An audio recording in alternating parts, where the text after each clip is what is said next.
Welcome to All Home Care Matters, the show where we discuss all things home care, with discussions on important age-related matters and topics. Brought to you by Enriched Life Home Care Services, the #1 rated home care provider in Michigan by Top Rated Local.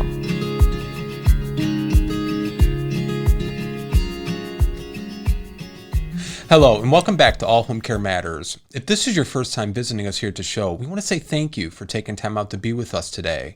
We appreciate how valuable everyone's time is, and that's why we try and make each episode here at All Home Care Matters something that will hopefully matter to you. Today, we are honored to welcome Connie Chow, the founder of DailyCaring.com. Welcome, Connie.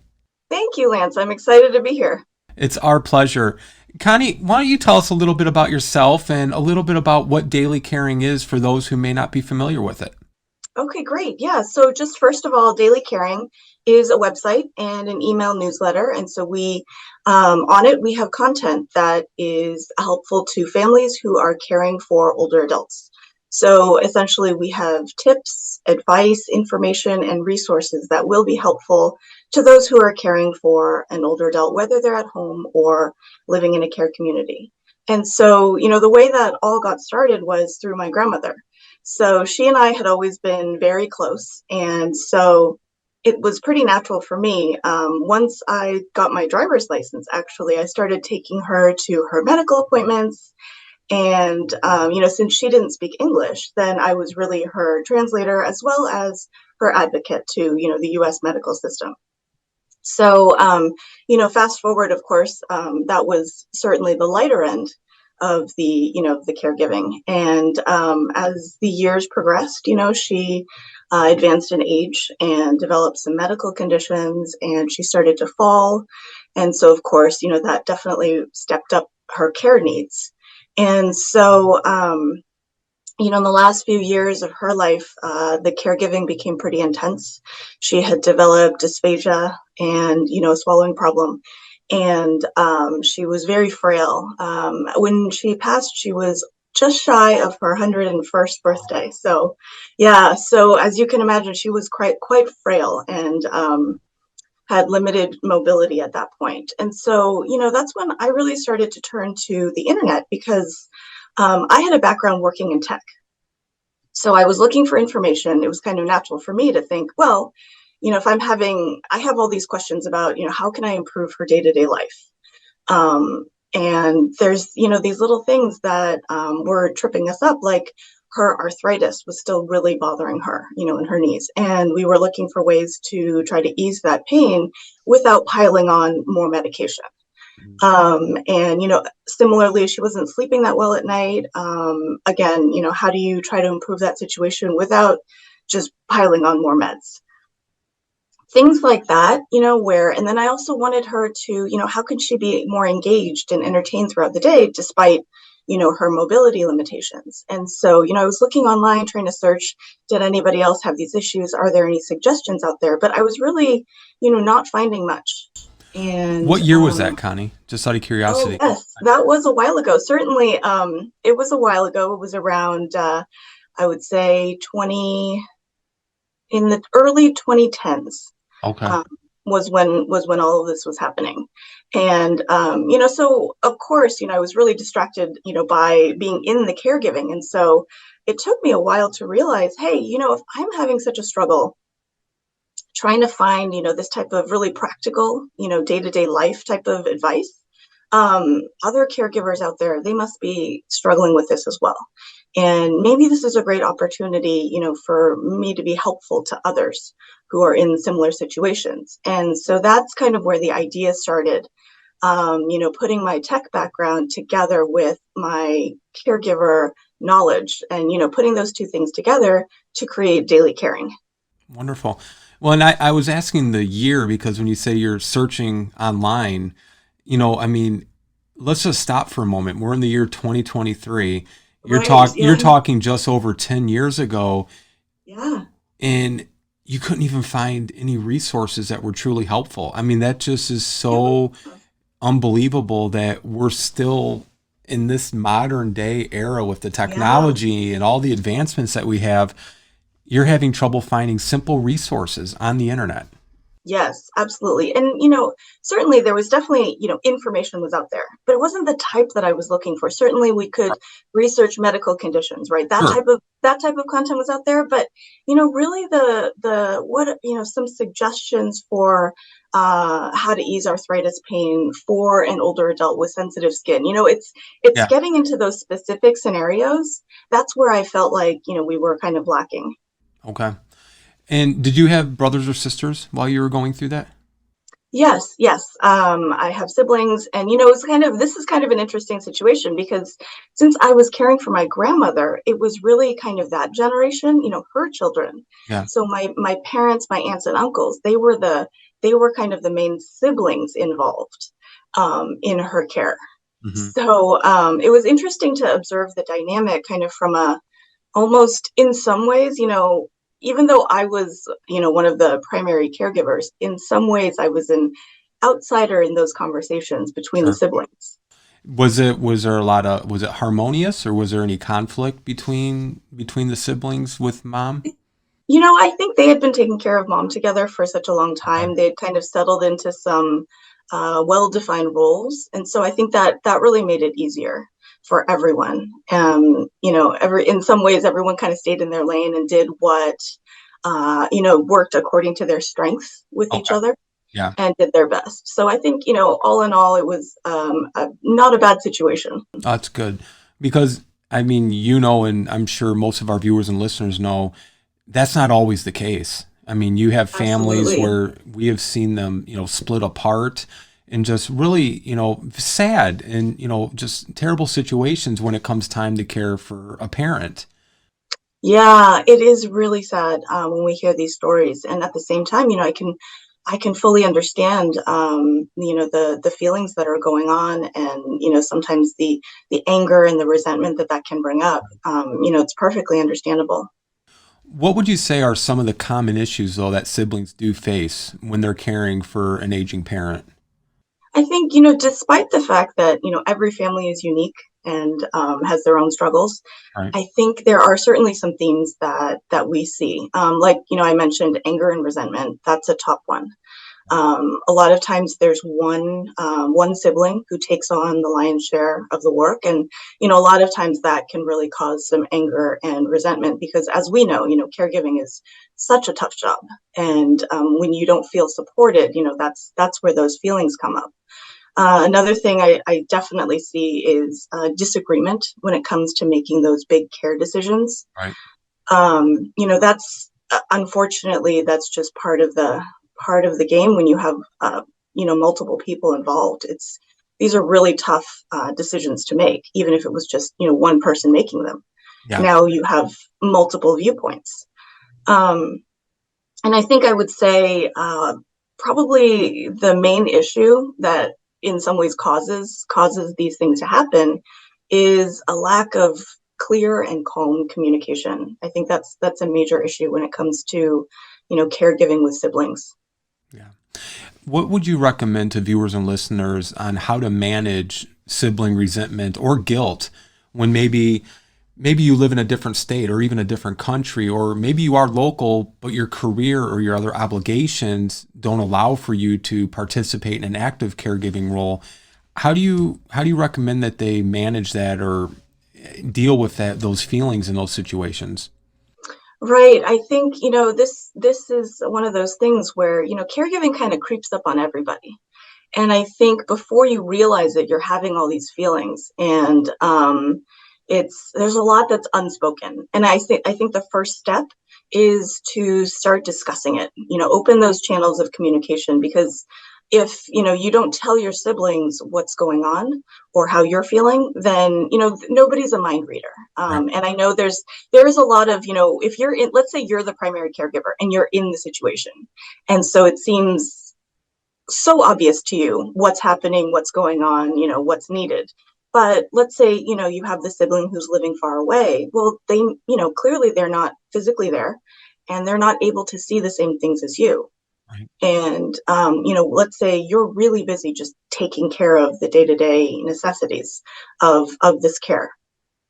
You're not necessarily, have a ton of time to go and update your out-of-state sibling. So again, you're seeing a lot and you're doing a ton of the work and you're stressed. And so you're feeling angry and resentful. And then your out-of-state sibling is not hearing anything and assuming, well, no news is good news, right? Or everything's fine. Otherwise I would have heard something. And so you have these different assumptions going on. And so you really need to start talking about it. And it's tough because a lot of times you get to this situation where those feelings are already kind of running high. But in order to have a productive conversation, of course, everyone, really needs to do their best to stay calm and, kind of focus on what are the goals here. Like, we want to work together and help each other, right? So one person can start feeling less resentful, one person can start feeling less guilty. So that's where, you kind of have to start, is to open those channels of communication, and then you can take it from there to start problem solving. Sure. And what are some strategies for families with siblings to divide and share some of the responsibilities? What would be some of your recommendations? I think one of the things that is really important is to sort of get organized. Set aside some regular time for everybody, all the siblings, to talk and share information and make decisions. So this is, kind of a dedicated time. Let's say, once a month or once every 2 weeks, whatever makes sense, for everybody's situation and for the care needs at the time. So just so everybody has, knows that, okay, we can all check in at this time. And then the second thing is to set up some kind of central repository for information, because information sharing is really important. If everybody's not working off of the same set of facts, Right.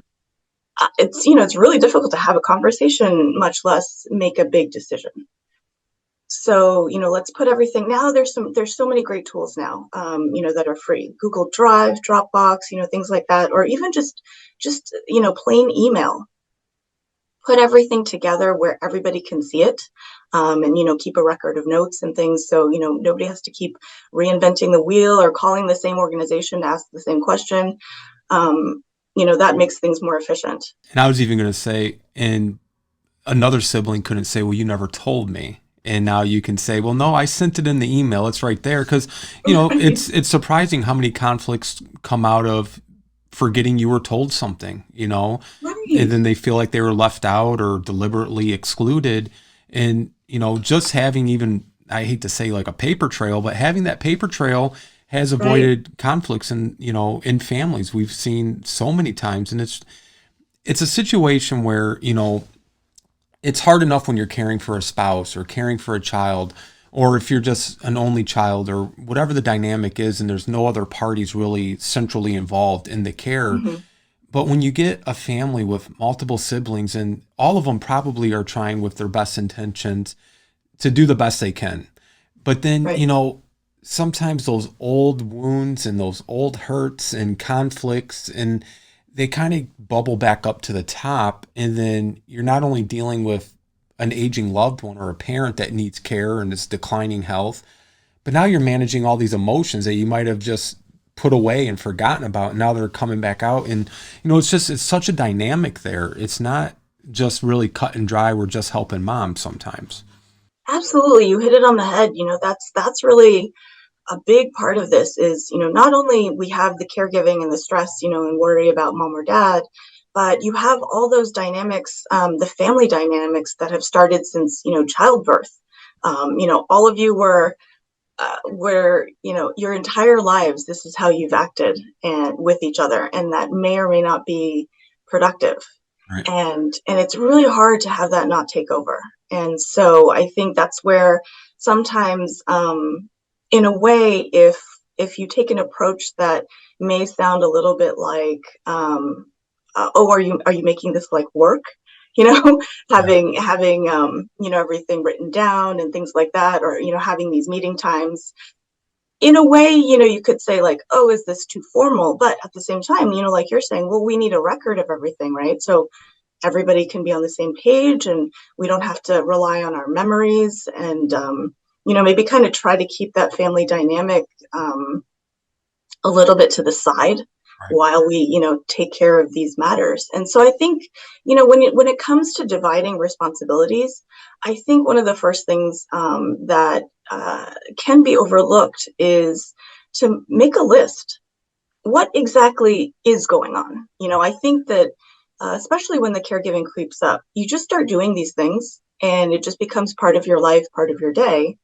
You don't realize, how much you're doing. So make a full list, no matter how small, no matter how big, whether it's I got to go to the pharmacy every 2 weeks, or I need to talk to the lawyer about those, end of life documents. That's, small to big, short term or long term, write everything down. Make a huge list. And that's where everybody can kind of look at it together. And for the siblings who haven't been as involved, now they can really see, oh, this is the full picture of what's happening and what's needed. And so, when everybody can see everything in black and white, I think that makes it easier instead of saying, instead of kind of having to feel like I'm doing so much and you're not acknowledging that. And then having the other person not know what so much is, Right.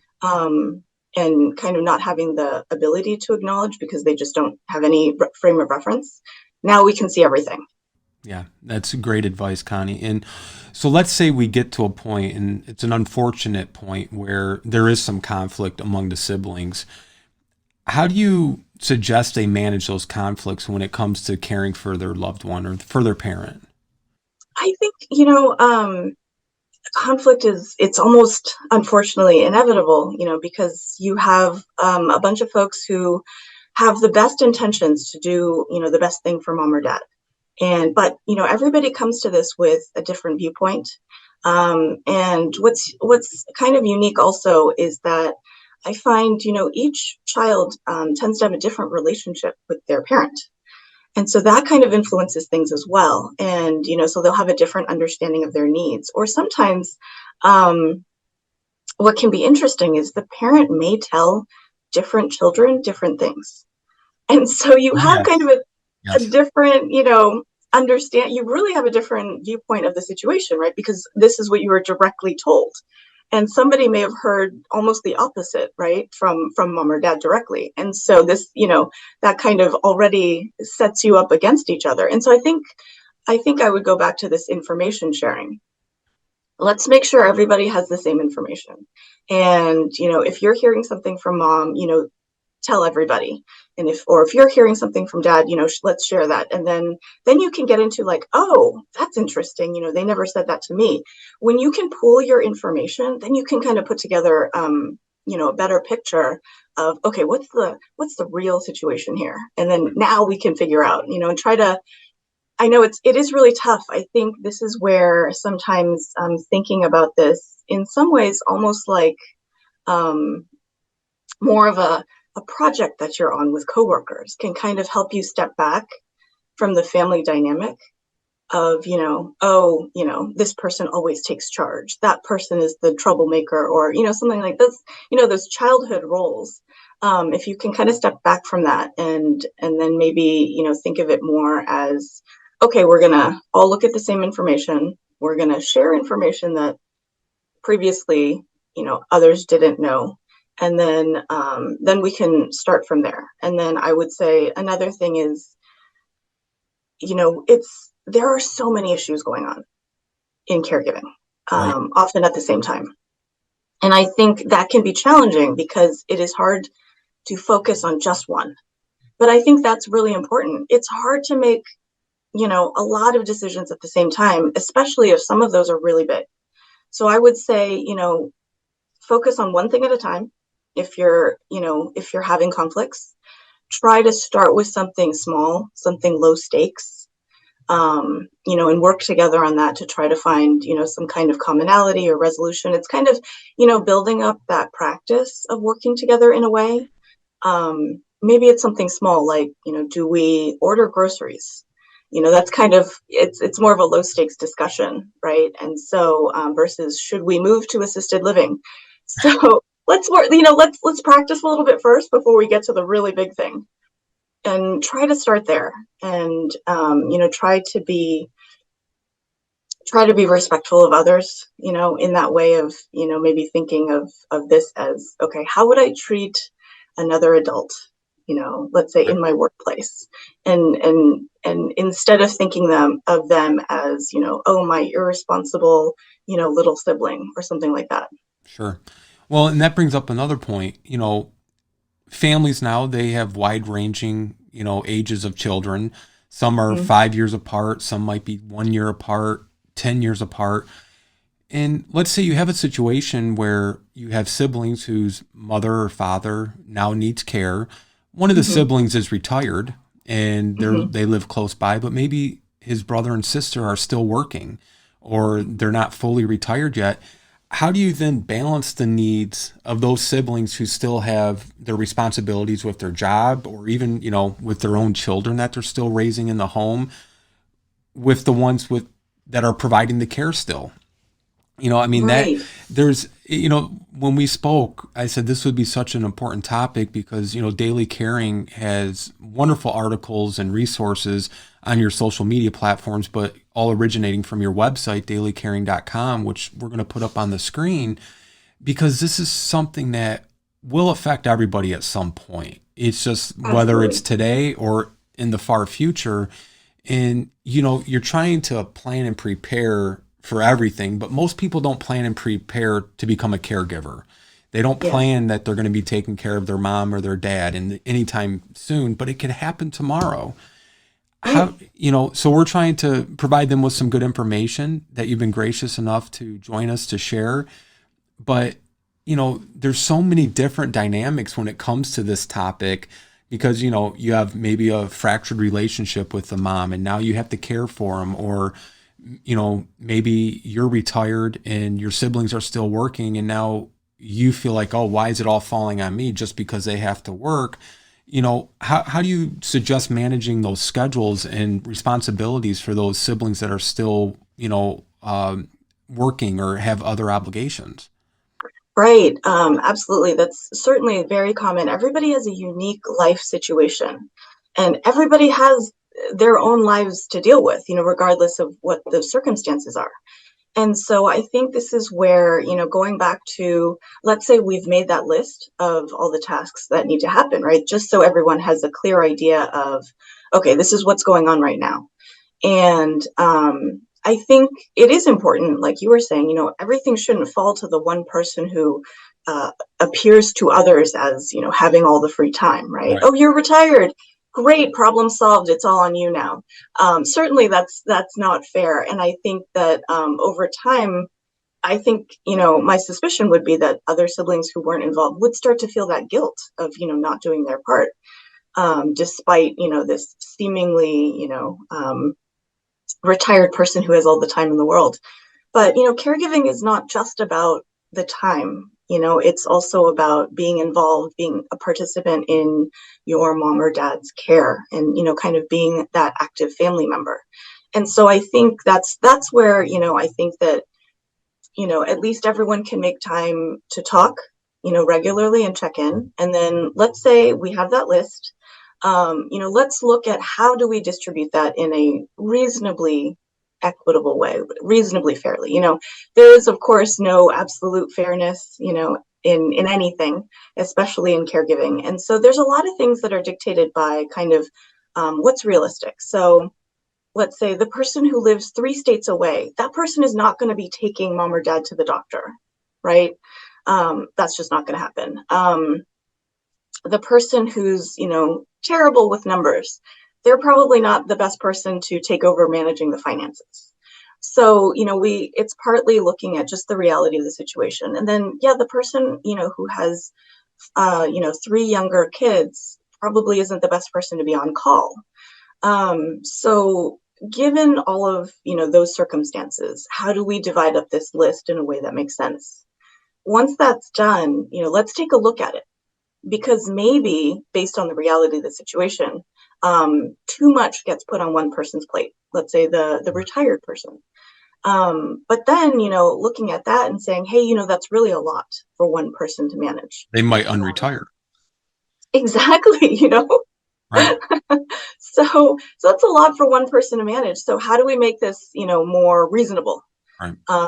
And so that's when you start to, talk about, well, are there ways to take some of those to-do lists off your plate? Whether it's, is there another close family member in the area that we can ask to pitch in as well? Or do we hire some, home caregiving help? Or, do we have some of those things automated, like grocery delivery? Let's say the distance sibling can manage the grocery delivery. So the local sibling doesn't have to go and do that. Or the pharmacy, let's get mail order, and from 3 states away, I will be in charge of that. Just take things off the to-do list. Or if it's, if there are, it's really about looking at what the care needs are. Right. And I think being honest about what's realistic. And I think that's where you have to think about the situation where, are changes needed? Do we need to hire folks? Things like that, and being open to those type of solutions. Wonderful. And I just want to follow up real quickly on the long distance sibling. I know you used the example of 3 states away, and it could even be a couple of hours away, and it still makes it very difficult. Whatever the distance is, what other suggestions would you have for, maybe viewers or listeners who are, right now sitting there thinking, man, my sister who lives, 8 hours away, I would love for her to be able to contribute, but we just don't know what she can do because she is 8 hours away, or whatever the distance is. Do you have any other suggestions for what they could do to help provide support, not only for their sibling who's there locally, but also for their parent? Yes, absolutely. There's a lot that really can be done. I think that sometimes when we are providing the care, and especially for the person who's there in person, it can be, first of all, you're tired and stressed, so your brain isn't thinking creatively. So I think if you kind of can take a step back and think, well, there really are a lot of different roles going on when it comes to caregiving. So there's a lot of different parts of life that need to be managed. So, for example, there's the financial aspect of, mom or dad's bills, and, managing those household expenses and things like that. The financial management piece is, really can be done from anywhere. So somebody who's living, across the country, or even, in another country, they could manage the finances. Some of the legal aspects, researching, that's something that can be done from anywhere. There's, we all, when we become caregivers, we encounter new health conditions, new situations that we know nothing about. Right. And that's where the research part comes in. The more we know, the better we can all do. And so, that's important and time consuming, and not easy. So that's a job that somebody who's living 8 hours away could certainly do, and report back on their findings, and educate, the local caregiver who's handling the day to day.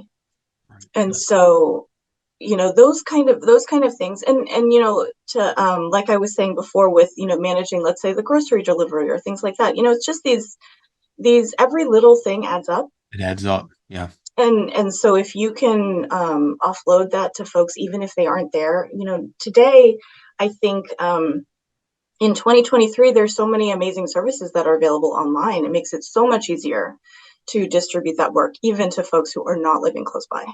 That's great advice. Just a couple more questions for you, Connie, and we just really appreciate your time and your friendship and all the incredible work that you guys are doing at DailyCaring. So, what advice would you give to siblings right now who are struggling and they're trying to work together, but it still is just ending up in conflict and hurt feelings? What advice or recommendations would you give to them? I think, it really is a tough situation, like we were talking about before, with all those family dynamics going on. And, it can be really difficult, to put that aside.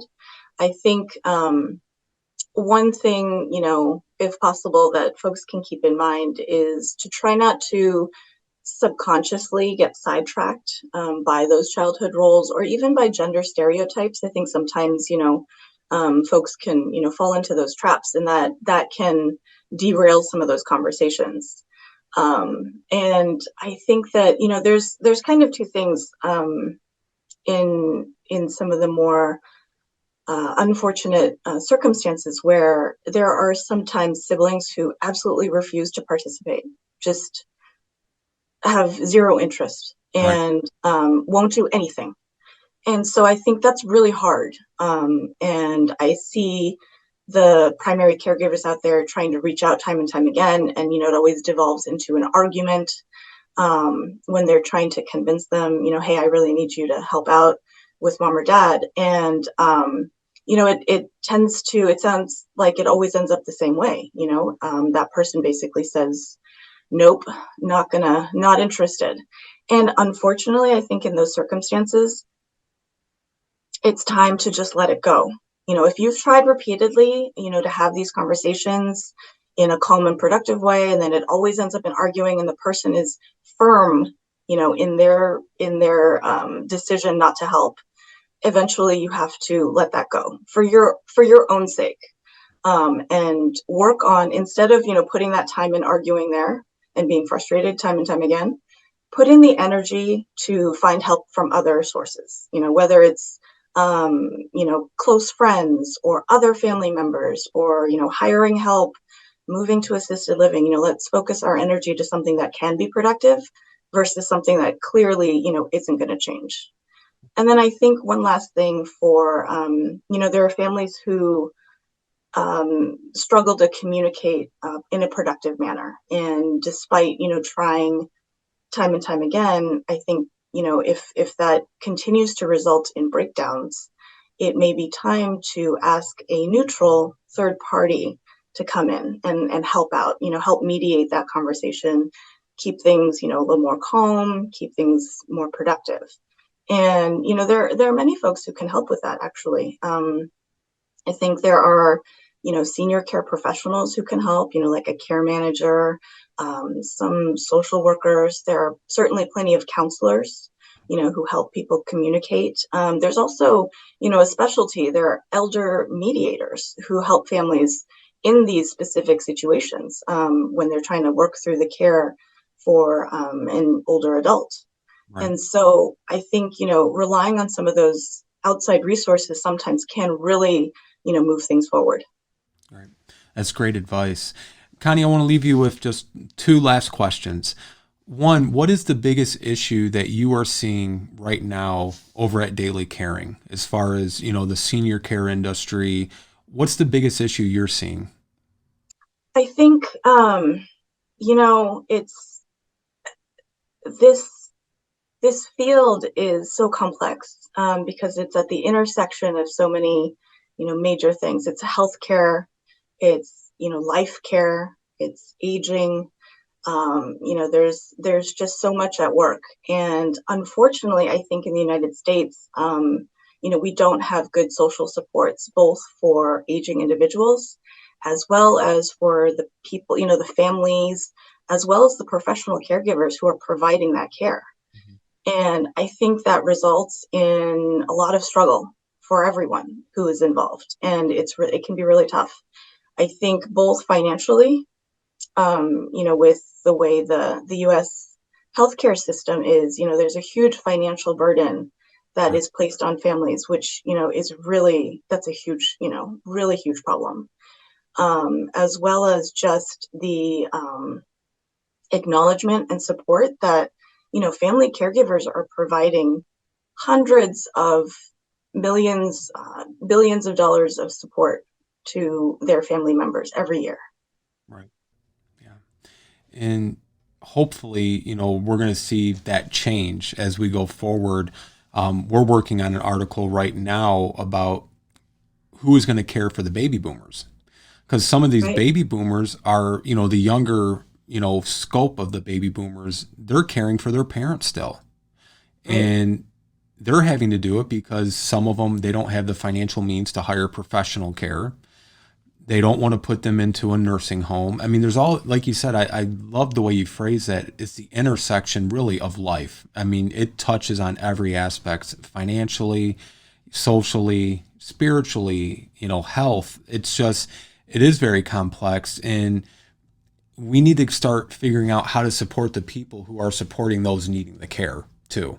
Because if it's not, if it's not an attractive industry and they're not going to be able to, provide for them their own life and their own self, how are we expecting them to care for other people? It's a very challenging dynamic that we're facing, and it's only going to continue to increase because of the aging population of the baby boomers.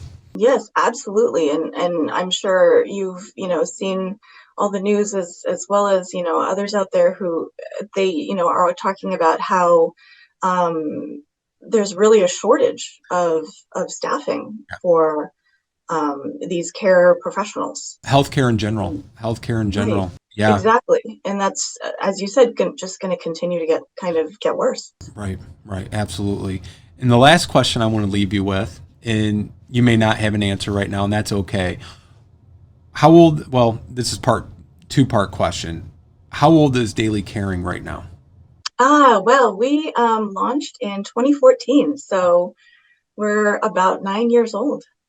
So you've seen tremendous growth from the past 9 years. Would you have imagined you would be at where you're at right now 9 years ago? Are you surprised?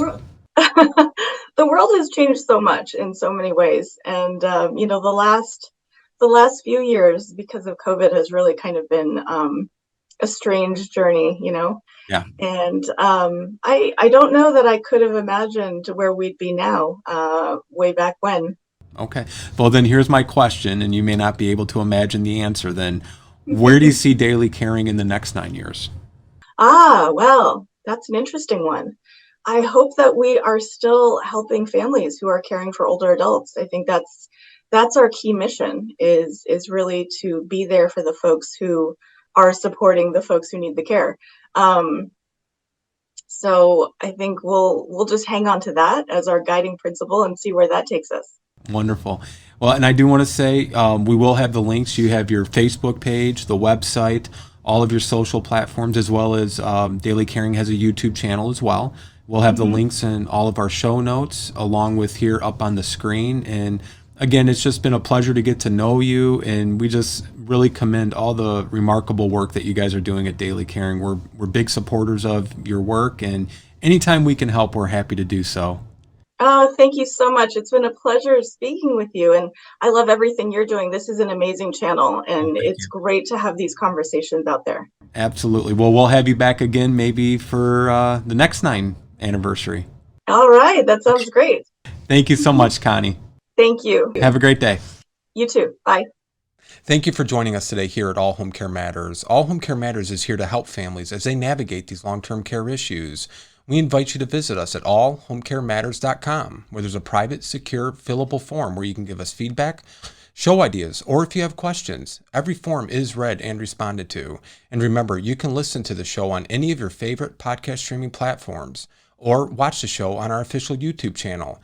Just make sure to hit that subscribe button so that you never miss an episode. We'd also like to say thank you again to Connie Chow of DailyCaring.com for joining us today.